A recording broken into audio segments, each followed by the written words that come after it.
हमारे बीच जो है उड़ान इंस्टीट्यूट के असिस्टेंट डायरेक्टर सर विवेक अग्रवाल जी हैं। उनसे बात करते हैं क्योंकि जो उड़ान है, क्योंकि आपको मालूम होगा कि विगत 15-16 सालों से एक ऐसी प्रतिष्ठित संस्थान है यहाँ पर जो हजारों युवाओं को रोजगार दिए हैं। तो हमारे बीच सर जी हैं, उनसे हम बात करेंगे कि ये जो ऐतिहासिक रिजल्ट आया है वो रिजल्ट हमारे युवाओं की संघर्ष को किस प्रकार से बयां करता है। तो सबसे पहले सर आप मेरे को ये बताएंगे कि ये जो ऐतिहासिक रिजल्ट लंबित 6 सालों के बाद जो आया है, और इस 6 सालों में कई युवाओं की धैर्य भी टूटा है और कई बच्चों ने इसको बनाए भी रखा और सफलता भी प्राप्त की है। आपके इंस्टीट्यूट से कितने बच्चों का सिलेक्शन हुआ है और इस रिजल्ट को लेकर आप क्या सोचते हैं, इसके बारे में बताएंगे सर। देखिए सर, निश्चित रूप से जिन्होंने धैर्य रखा उसका फल उन्हें प्राप्त हुआ है। हाँ, ये समय बहुत लंबा गया। मैं माननीय प्रशासन से आग्रह करूँगा कि आगे से जो हमारे छत्तीसगढ़ के जैसे युवा हैं जो परीक्षा दे रहे हैं भाई, उनका थोड़ा सा हित का ध्यान रखा जाए, क्योंकि इतना लंबा संघर्ष का समय, जैसे आप अभी गौतम सर से बात कर रहे थे, हर कोई धैर्य इतना नहीं रख पाता भाई। और हमारे छत्तीसगढ़ परिवेश के बच्चे थोड़े से गरीब घरों से हैं, किसान परिवारों से हैं, दूसरी ओर डाइवर्ट हो जाते हैं जल्दी। जो हम पढ़ाते समय देखते हैं बच्चे बहुत जल्दी हड़बड़ा जाते हैं, घबरा जाते हैं। हालांकि आप देखेंगे तो हमारे बच्चों में धैर्य और मेहनत बहुत अच्छा है, तो हम उसको अच्छी दिशा में जितना ले पाएंगे उतना हमारे लिए अच्छा है। बहुत लंबे समय बाद इस रिज़ल्ट का आना निश्चित रूप से विद्यार्थियों के संघर्ष की जीत है, वरना जो हताशा का एक माहौल बन गया था वो छात्रों को समझिए हतोत्साहित कर रहा था, और निश्चित रूप से अब उत्साह देखने के लिए मिलेगा, क्योंकि गौतम जी जैसे जो अनेक लोग हैं जो इस प्रयास में लगे हुए हैं, निश्चित रूप से कहीं ना कहीं अब उनको इसके अवसर मिलेंगे, है ना। दुर्ग में हम 10 साल से सेवा में है छात्रों की, और ऐसे आप देखेंगे तो उड़ान 15 साल से छत्तीसगढ़ मैतारी की सेवा में है। हमारी सभी 8 शाखाओं से मिला के 200 से अधिक चयन अभी तक हम लोगों को मालूम पड़े हैं, सब इंस्पेक्टर में मालूम पड़े हैं, और सभी छात्रों की अपनी मेहनत है। देखिए ना भाई, हम तो शिक्षक हैं, हम तो मार्गदर्शक हैं, हम किसी को कहीं पहुंचा नहीं सकते भाई, हम खाली मार्गदर्शन कर सकते हैं, है ना। उसके बाद तो जो मेहनत है वो छात्र की स्वयं की है। तो भाग्य की बात यदि फिलहाल मैं ना करूं तो माता पिता का आशीर्वाद हुआ तो वो तो सभी के साथ बराबर बना है। तो हमारे मार्गदर्शन के बाद एक जो छात्र की मेहनत होती है, हमारे बच्चे वो मेहनत करने के लिए बहुत अच्छे से तैयार है। ना सिर्फ आप देखिएगा, अभी कोई शुरुआत है, यदि आप बोलें तो कोरोना काल के बाद ये अभी एक नई शुरुआत है प्रतियोगी परीक्षाओं की। आप आज निश्चित रूप से मेरी बात को लिख के रखिए, देखिएगा आने वाले समय में यूपीएससी, पीएससी, मैं खासकर सेंट्रल के एग्जाम्स की बात करूं तो जल्दी आप हमारे छत्तीसगढ़ के छात्रों के नाम आप सब जगह देखेंगे, निश्चित रूप से आप देखेंगे। नहीं तो पहले आपको ध्यान होगा कि आप यदि स्टेट बैंक जाएँ तो बाहर के स्टेट के बच्चे आपको दिखते थे, या रेलवे आप जाएँ तो जितने टीटीआई वगैरह हैं सब बाहर के आपको दिखते थे। अब धीरे धीरे देखिए हमारे अपने परिवेश के, ग्रामीण परिवेश के, छत्तीसगढ़ परिवेश के छात्र आ रहे हैं।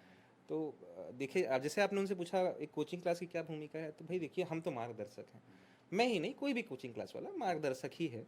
एक गुरु का काम ही है शिक्षा देना, मार्ग दिखाना, बाकी पूरा मेहनत तो छात्रों के ऊपर रहता है। और मेरी आपके चैनल के माध्यम से शुभकामनाएं सभी छात्रों को, और निश्चित रूप से कानून व्यवस्था अच्छी होगी जो आपने बोले हैं, और माननीय मंत्री जी ने, विजय शर्मा जी ने बहुत अच्छा निर्णय लिया है, और माननीय छत्तीसगढ़ प्रशासन ने बहुत अच्छा निर्णय ले लिया, वरना छात्रों में हतोत्साह बढ़ रही थी। निश्चित रूप से अच्छा हो, और आपके चैनल के माध्यम से मैं सभी विद्यार्थियों को बोलना चाहूँगा कि वो मन से, लगन से, निरंतरता से लगे रहें, तो संघर्ष का फल मिलता है।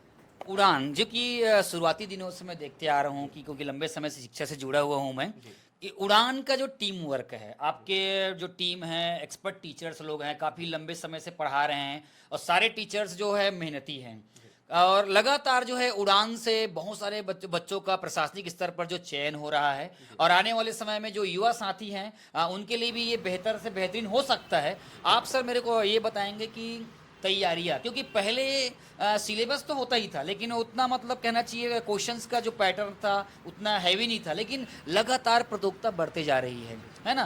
क्वेश्चंस में भी जो है, क्वेश्चंस में देखा जाता है जनरली कई बार कुछ एग्जाम में 10वीं 12वीं का सिलेबस देते हैं, लेकिन उसका जो क्वेश्चन का जो पैटर्न होता है वो हाई लेवल का रहता है। इसको लेकर आप क्या बोलना चाहेंगे? मतलब मतलब कहने का उद्देश्य ये है कि बच्चों को एक हाई लेवल की तैयारी करके रखनी चाहिए, ऐसा नहीं कि सिलेबस, क्योंकि प्रतियोगी परीक्षाओं का कोई एक मापदंड तो नहीं होता है, क्वेश्चंस कहीं भी आ सकते हैं, है ना। जैसे पिछले समय आपने देखा एक क्वेश्चंस आ गया था कि भारत की राष्ट्रीय सब्जी क्या है, जी। आप कद्दू, कई लोगों ने आलू का उसको डाल के आए थे, तो ऐसे क्वेश्चन पढ़ाए नहीं जाते। ये क्वेश्चंस जो है कॉन्सेप्चुअल या स्वविवेक से बनते हैं। तो एक सिलेबस के बारे में थोड़ा सा आप, क्योंकि आप अनुभवी हैं और लंबे समय से पढ़ा रहे हैं, सिलेबस के बारे में थोड़ा सा क्योंकि बताइएगा सर, क्योंकि आने वाले समय में स्कूली शिक्षा और बहुत सारे युवाएं इस चैनल के माध्यम से जुड़ेंगी, ताकि उनको ये चीज एहसास हो, पता हो सर। देखिए सर, ना सिर्फ मैं इस परीक्षा के बारे में बात करूंगा, किसी भी प्रतियोगी परीक्षा के क्षेत्र में मैं यूपीएससी दिया हुआ एस्पिरेंट हूँ खुद का, और मैं समझिए 14 साल से इस फील्ड में हूँ, है ना। जैसे आपने भी बात की राष्ट्रीय सब्जी, इस तरह के जो प्रश्न आते हैं, और आजकल देखिए हथियार एक फौजी भी उपयोग करता है और एक अपराधी भी उपयोग करता है ना। सोशल मीडिया के कुछ अच्छे रूप भी हैं और सोशल मीडिया के कुछ खराब रूप भी हैं। तो इस तरह से जब हवा मचाया जाता है कि ऐसे प्रश्न आ रहे हैं, ऐसे प्रश्न आ रहे हैं, तो ये छात्रों को मोटिवेशन देने के बजाय समझिए डिमोटिवेट ज़्यादा करते हैं, है ना। तो इस तरह से मान लीजिए, मैं मान के चलता हूँ कि कोई अधिकतम 10 से 15 प्रश्न गैर सिलेबस से आते भी हैं, तो वो उस परीक्षा का हिस्सा नहीं है भाई। आदमी इतनी तैयारियां करके नहीं रख सकता है। जैसे देखिए छत्तीसगढ़ में आप बात करें, मान लीजिए छत्तीसगढ़ में महानदी कहाँ से निकलती है ये आप जान सकते हैं, उसकी लंबाई कितनी है ये जान सकते हैं, उसकी गहराई कितनी है ये आप नहीं जान सकते हैं भाई। तो इस तरह से जो प्रश्न आते हैं, है ना, आप कोई सोशल मीडिया के माध्यम से या कहीं से भी इस पर परेशान मत होएं। ये उस प्रश्न का हिस्सा ही नहीं है, मतलब उस कॉम्पिटिटिव एग्जाम का हिस्सा नहीं है भाई। यदि 10 क्वेश्चन मान लीजिए सिलेबस से बाहर चले गए, तो वो सिर्फ आपके लिए तो नहीं गए हैं, जो 1 लाख परीक्षार्थी बैठे हैं उसके लिए गए हैं। तो आप मान के चलिए कि वो जो 10 प्रश्न हैं वो उस परीक्षा की पृष्ठभूमि का हिस्सा नहीं है। जो बनते हैं वो तो अच्छे से बनाइए। तो ध्यान दीजिएगा, आपकी जो सफल होने वाले रहते हैं, जैसे आप अभी संघर्ष कर रहे हैं, है ना, जो सफल होने वाले रहते हैं वो इस तरह के बहानों के पीछे नहीं पड़ते। तो देखिए इतना वृहद सिलेबस है, जो याद रखा जा सकता है वो तो आप याद रखिए भाई। बेसिक बेसिक क्वेश्चंस तो आप याद रखिए। अब मैं आपसे पूछता हूँ, मान लीजिए मूल अधिकार कितने हैं, ये आपको पता होना चाहिए, है ना। मैं बोलूँगा कि पूरे 389 सदस्यों के नाम गिनाइए संविधान के, तो वो तो भाई शिक्षक नहीं गिना सकता। हाँ, तो वो जो सिलेबस का हिस्सा है उसको आप याद कीजिए। अब देखिए जैसे अभी जो कॉम्पिटिटिव एग्जाम हो रहे हैं, रेलवे, बैंक, आप जैसे पकड़ेंगे तो इसमें आर्ट्स की पृष्ठभूमि वाला लड़का भी है, बायो की पृष्ठभूमि वाला लड़का भी है, सभी विषय के पढ़े हुए हैं। तो मैथमेटिक्स के जो सामान्य सिलेबस हैं वो सबसे बनने चाहिए भाई। अब परमुटेशन कॉम्बिनेशन यदि पूछ देता है, मान लीजिए क्रमचय संचय के प्रश्न पूछ देता है, तो वो उस परीक्षा का हिस्सा ही नहीं है। ये मान लीजिए, आप अपने आप को निराश नहीं करना है, क्योंकि देखिए आजकल इसी सब की चीज़ों का हल्ला ज़्यादा मस्त है। तो ये ऐसे हल्ला मचा के क्या होता है पता है आपको, जो एक मेहनती छात्र रहता है, जैसे कोई दूरगामी छात्र है जो कोचिंग नहीं आ पा रहा है या किसी कारण से कोचिंग से नहीं जुड़ पाया है, या उसका कोई और अन्य मार्गदर्शक नहीं है, तो बेचारा पहले हतोत्साहित होता है। तो ये एक गलत प्लेटफॉर्म है, ऐसा नहीं होना चाहिए भाई। जो हमारा सिलेबस है हम उसको तो पूरा करें। जैसे आपको ध्यान होगा, हम लोगों ने सबने ग्रेजुएशन यहीं से छत्तीसगढ़ से किया हुआ है ना। हम 5 यूनिट में परीक्षाएं हुआ करती थी, एक पेपर में 5 यूनिट हुआ करते थे। 3 यूनिट भी पढ़ के जाते थे तब भी तो आप परीक्षा दिया करते थे ना भाई। जो नहीं बनता था वो हम छोड़ते थे। तो स्तर अनुसार आदमी तैयारी करता है। पहली बार परीक्षा दिए आप, कुछ कमी रह गई, दूसरी बार उसको पूरा कीजिए। अब देखिए, अब कितने लोग सब इंस्पेक्टर का फॉर्म भरे होंगे, आप अंदाजा लगाइए, लगभग 1-1.25 लाख फॉर्म भरे होंगे, है ना। ये रिजल्ट 600-700 लोगों का रिजल्ट है। तो ऐसा क्यों हुआ? जो ये विचलित नहीं हुआ वो अपने लक्ष्य पे पहुंच गया, गोल कर लिए। हाँ, और जो विचलित हो गया वो नहीं पहुंच पाया भाई। ऐसा तो क्या भाई, जैसे हम शिक्षक हैं, आप न्यूज़ चैनल बनाते हैं, हमारे रास्ते में संघर्ष नहीं है क्या? हमारे रास्ते में भी संघर्ष है, लेकिन हम विचलित नहीं होते। जैसे अभी आपको कोई डरा दे, यार कौन आपका वीडियो देखेगा, क्या करेगा, क्यों इतना आप संघर्ष कर रहे हो, और आप बंद कर दें, तो भाई आप अपना प्रयास कर रहे हैं ना। तो आपके प्रश्न का उत्तर यही है कि ये जो विचलित करने वाले प्रश्न हैं, ये उस प्रश्न पत्र का हिस्सा है ही नहीं भाई। जो मूल हिस्सा है वो तो पढ़ाई कीजिए, ऐसा। अच्छा, आज के समय में कोरोना के बाद देखिएगा ऑनलाइन माध्यम बहुत बढ़ गया है ना। तो पहले जैसे हम जब तैयारी कर रहे थे यूपीएससी वगैरह की, तो कोचिंग तो नाम मात्र की एक दो थी हुआ करती थी, और ना ही इतनी किताबें उपलब्ध थी। आजकल तो मोबाइल में सब उपलब्ध है। तो छात्रों से अनुरोध है कि ये जो मोबाइल उनके पास हैं, इसका दुरुपयोग करने के बजाय सदुपयोग आप कीजिए, सदुपयोग आप कीजिए। और घर बैठे आजकल चीज़ें आपके पास अवेलेबल हैं, है ना। तो आप मोबाइल को ही मार्गदर्शक बनाइए, लेकिन अच्छा मार्गदर्शक बनाइए। जो छात्र आर्थिक रूप से कमज़ोर हैं, या मान लीजिए दूर दराज के गाँव में हैं, नहीं आ सकते हैं, जिनके पास मोबाइल हैं, तो भाई आप वहीं बैठ के तैयारी कीजिए। और क्या होगा, दूसरों से 3 महीना अधिक लगेगा ना, लेकिन आप एक पद प्राप्त करेंगे, ऐसा है। और देखिए, हम तो गुरु हैं भाई, और आप जिसको गुरु बना लेंगे उसका फल आपको मिलेगा। आप किताबों को गुरु मान लीजिए, प्रथम गुरु तो वही है। तो हम क्या करते हैं, देखिए हम शॉर्टकट हैं, हम कुछ संघर्ष को कम कर देते हैं।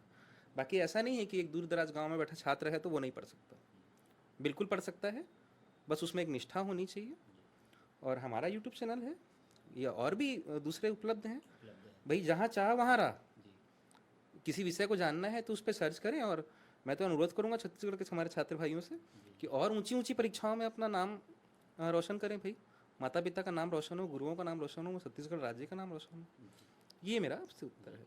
देखिए क्या होता है कि आपको कितना भी धुरंधर टीचर्स पढ़ा दे, चाहे वो यूट्यूब के माध्यम से या कोई भी और प्लेटफॉर्म के माध्यम से, लेकिन आप अगर पुस्तक नहीं पढ़ते हैं, अगर आप पुस्तक नहीं पढ़ते हैं तो ये आपके लिए घातक हो सकता है। क्योंकि एक पुस्तक पढ़ने का भी एक सिलिका होता है, कहना चाहिए। अगर पुस्तक अगर पढ़ते तो निश्चित रूप से आपको बहुत सारे चीज़ जो है आपको मिल सकता है। आपने सर कोचिंग से जुड़े हुए और बच्चों के आने वाले समय को लेकर जो आपने बहुत जो प्रेरणादायक जो आपने बात जो बोला है, निश्चित रूप से वो छात्र हित के लिए बेहतर हो सकता है। और आपने सर अपना कीमती समय दिया, इसके लिए मैं जो है मोर संगवारी परिवार की ओर से आपको शुभकामनाएं दूंगा, आभार व्यक्त करूंगा सर। तो ये आप देख रहे थे कि शिक्षा विभाग से जुड़ा हुआ ये चैनल जो है, जिसके माध्यम से हम स्कूली बच्चों को और तमाम युवा साथियों को जो है प्रोत्साहित करते हैं, मोटिवेट करते हैं। आज हम जो है उड़ान इंस्टीट्यूट के माध्यम से जो है सर से बात की और बताया कि किस तरह से तैयारी कर सकते हैं। और आप अगर आप उड़ान इंस्टीट्यूट से अगर जुड़ना चाहते हैं तो उनको ऑफलाइन प्लेटफॉर्म पर भी जुड़ सकते हैं, साथ ही साथ ऑनलाइन प्लेटफॉर्म भी है, मोबाइल एप्लीकेशन के माध्यम से भी आप पढ़ाई कर सकते हैं।